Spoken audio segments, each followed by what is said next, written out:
So you're looking to move to the Seattle area? Well, in this video, I'm gonna go over the absolute worst Seattle suburbs that you can move to. Now, this is not based on my personal opinion, places that I like the least. What I've gone and I've used data to create this list. I've gone through every city in the Seattle metropolitan area. I've pulled the median home prices over the last 12 months. And this list is the 6 locations where we've had the worst growth when it comes to the home value appreciation. So if you're somebody that bought a home in one of these areas over the last 12 months, these spots are where you would have fared the worst in terms of that growth and equity in your home. So not necessarily the worst places to live, but overall, over the last 12 months, they would have been the 6 worst places to buy a home. So I want to dive into this list and give you my thoughts on why that's the case and what it might be like to live in these areas. Now I'm going to count it down from 6 to 1. I will say number 1, which is the worst on this list in terms of the overall home value appreciation, is very, very surprising to me. I was not expecting to see it when I went through the data. I knew it wasn't the top location when it came to home growth, but I did not expect it to be the worst in the Seattle metropolitan area. Now again, this video is titled The Seattle Suburbs, and a lot of you are going to come in here and argue with me in the comment section that some of these cities are not Seattle suburbs. I'm just talking about the Seattle metropolitan area as a whole. That's King, Snohomish, and Pierce counties. All right, let's start it off with number 6 on this list, which is Kent. Now, Kent is located 20 miles south of Seattle. Kent has a population currently of about 133,000 people, so it's a pretty large area. Now, home values in the last 12 months in Kent here, the median value went from 695,000 to 700,000. This is up 0.7%, so it stayed pretty stagnant over the last 12 months, where a lot of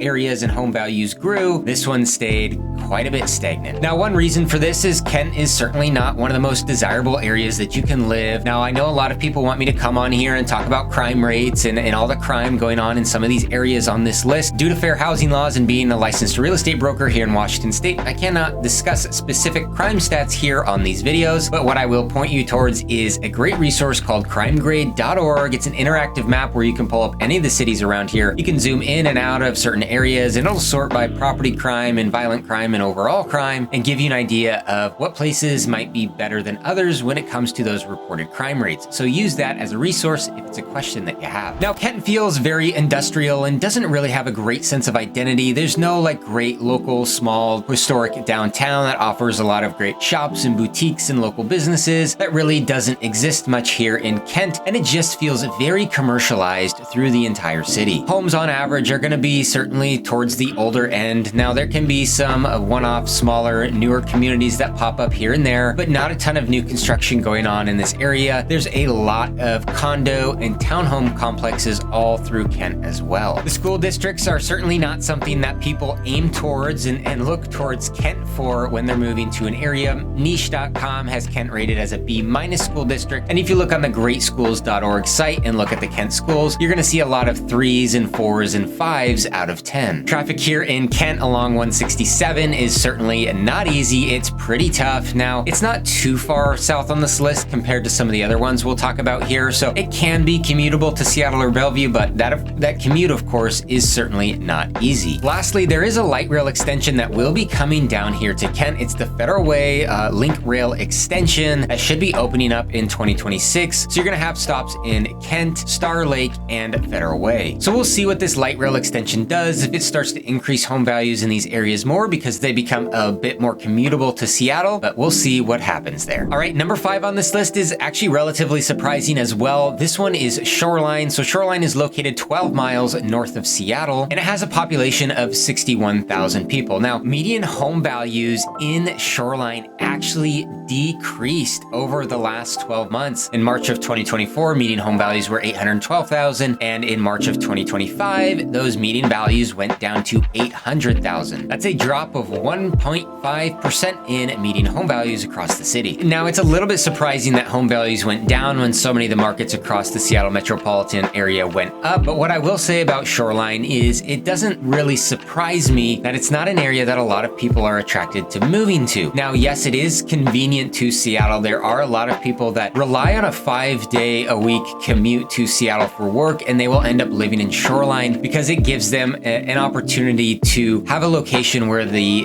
commute isn't isn't going to be absolutely insane every day like it would be if you go further north or further south. Now, what I will say is for those people that are not commuting and relying on driving to a job in Seattle, Shoreline really doesn't come up as a place that a lot of people end up wanting to move to. Now, Shoreline doesn't have a great sense of identity. Now, this is a common theme that you'll see on this list of these places, is cities that may not have a great sense of identity when it comes to the overall offerings in an area like a small historic downtown that's very community centric. Shoreline really isn't that way. It's pretty industrial and commercial as well, and there's not a ton of great local shops and restaurants and stuff going on, activities around the area. Shoreline is just a very commuter centric location that people are living. Now, there are certainly some neighborhoods better than others. You have Highway 99 that runs through here in Shoreline, and for those of you that are familiar with Highway 99, you kind of know what that entails and the extra, what we'll call riffraff that goes on in these areas. When I'm helping clients, a lot of those tend to want to be tucked a little bit further away from Highway 99. Now, there's certainly nice neighborhoods in Shoreline, especially when you get further west, closer to the water. There is some neighborhoods where you'll have great views of the Puget Sound, but overall, Shoreline just hasn't been a super desirable area unless you're commuting to Seattle 5 days a week. All right, number 4 on this list is Puellup. So Puellup is 35 miles south of Seattle, and it has a population of 42,000 people. Now, home prices here in Puellup went down as well from $585,000 to $575,000. This is a drop of 1.7% in home values over the last 12 months. Now, unlike some of the other areas on this list, this one is not commutable to Seattle or Bellevue. So if you are somebody that's taking a job in Seattle or Bellevue, you don't want to live in Puellup. The traffic is an absolute nightmare trying to get all the way down here. And so that is one big reason why it deters a lot of people from moving here and from this area really growing exponentially, is because that traffic is just very difficult to get through here. And it just pushes people away that are tied to a job in Seattle or Bellevue, whether that's 5 days a week or even 2 or 3 days a week. People just don't want to make that commute. Now, here in Puellup, you have a little bit more of a historic downtown than some of the other areas on this list. So provides a little bit more of a small town environment than you're going to find again on some of these other cities. But overall, there is a lot of industrial areas, a lot of commercialized areas, some neighborhoods that are certainly a bit run down. And of course, there's going to be some nicer neighborhoods as well, just like any city. What Puellup is known for is the Washington State Fairgrounds. So in the fair season, there's certainly going to be a lot of traffic here in Puellup, even more than normal, even though there's always a lot.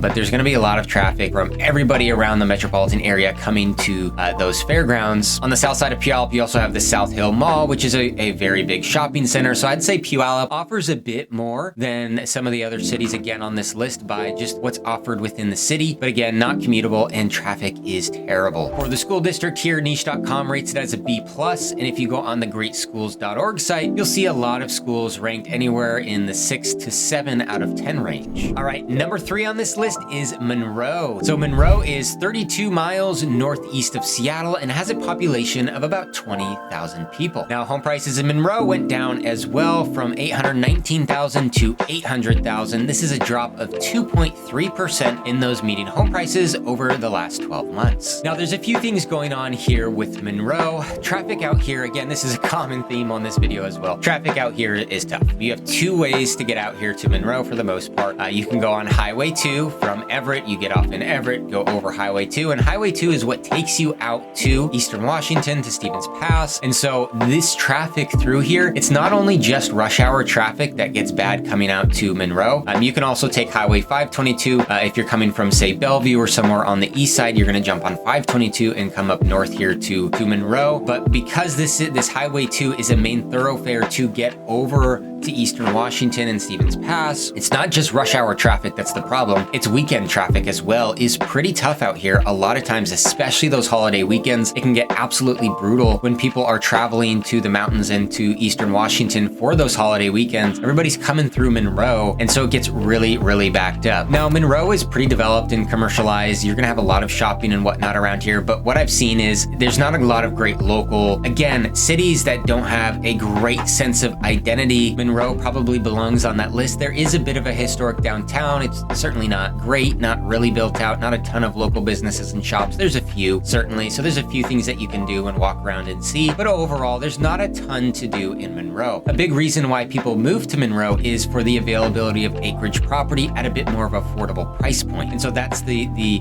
primary objective of a lot of my personal clients that I see if they kind of shift their focus towards Monroe, is they just want to live outside of the city center of Monroe, and they want to live more out in nature, and they want to have acreage property. That's certainly a big attraction to living up here in Monroe. For the schools here, you'll see niche.com rated them as a B- school district, and on the great school sites, you'll see a lot of 4, 5, and 6s out of 10 on these school ratings. All right, we're almost there. We're at number 2 on this list, and this is Federal Way. Now, Federal Way is 25 miles south of Seattle and has a population of 98,000 people. Now, home prices here in Federal Way went down quite a bit over the last 12 months, from 677,000 to 630,000. This is a drop of 7% in median home values over the last 12 months, which is pretty extreme, especially in a market where we saw overall growth here in the Seattle metropolitan area. To lose 7% in home values means there's not a lot of people that are wanting to move to that area. Now, Federal Way has a few things going for it that makes it less attractive. It's relatively close to Kent. It's about 5 to 8 miles further than Kent, where we talked about earlier on this list. The problem is Federal Way is just an extra stretch down there. So having a commute for those that work in Seattle or Bellevue, when you get down to Federal Way, that commute also just becomes brutal. And so there's a lot of people that do not want to go as far as Federal Way when they are tied to a job further north. Now, Federal Way is along I-5 and Highway 99, and so there's certainly a bit more going on around those areas. Again, what we'll say is the riffraff going on in some of these areas. A lot of my clients, personally, when I speak to them about these areas and they're asking questions and they go and visit these areas, what they'll point towards is a real good tell about a city when you go in a grocery store. And if you see that the overall cleanliness and upkeep of that grocery store, and if you visit the public restroom and see if there's a lock on that door, that's often a really good tell about kind of some of the things that are going on in that centralized area if their public restrooms are locked. This is a really small but good tell about a certain area that you can use when you're visiting to try and figure out where you want to live, and that's certainly the case here in Federal Way. Now, there's going to be a good amount of homelessness and drug activity that are also happening here in Federal Way along those, I-90, along that I-5 and Highway 99 corridor, again, that a lot of people just decide they want to stay away from. There's no great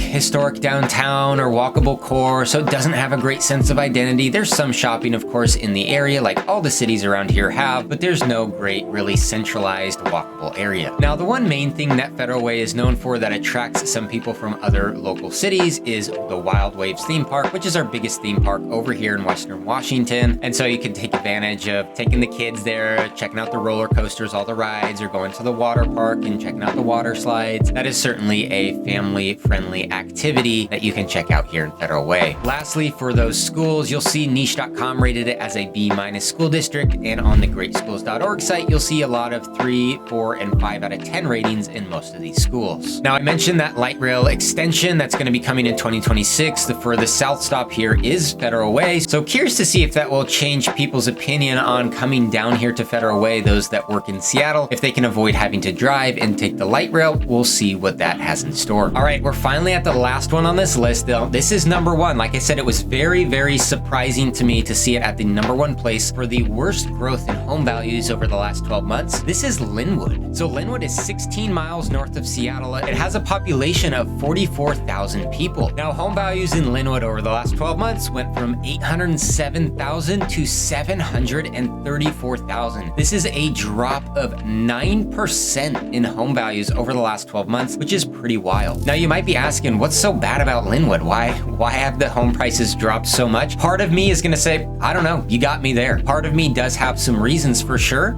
Reasons, I grew up right next to Lynwood in a city like Briar, and you'll see all of the cities surrounding Briar had an increase in home values over the last 12 months. We're talking about cities like Edmonds and Mill Creek and Briar and Bothell. All of these cities that surround Lynwood, even Everett, have had an increase in home prices over the last 12 months. But right here in the middle in Lynwood, that's not been the case. Now, Lynwood is, again, it's another one of those areas that lacks a real good sense of identity. It doesn't have a good historic downtown area that's super walkable. What Lynwood is known for is the Alderwood Mall, which is just a massive shopping center here in the Alderwood area, right in the mall, and other shopping centers in the immediate surrounding streets and blocks. And so there's just a ton of shopping around here. I'd say when people are considering this area, oftentimes they do have a commute to Seattle or Bellevue. Maybe it's 5 days a week, maybe it's 2 or 3 days a week into the office. So they want want to be in this general area, but then they go and visit all the cities. They visit Edmonds, they visit Lynwood, they visit Mill Creek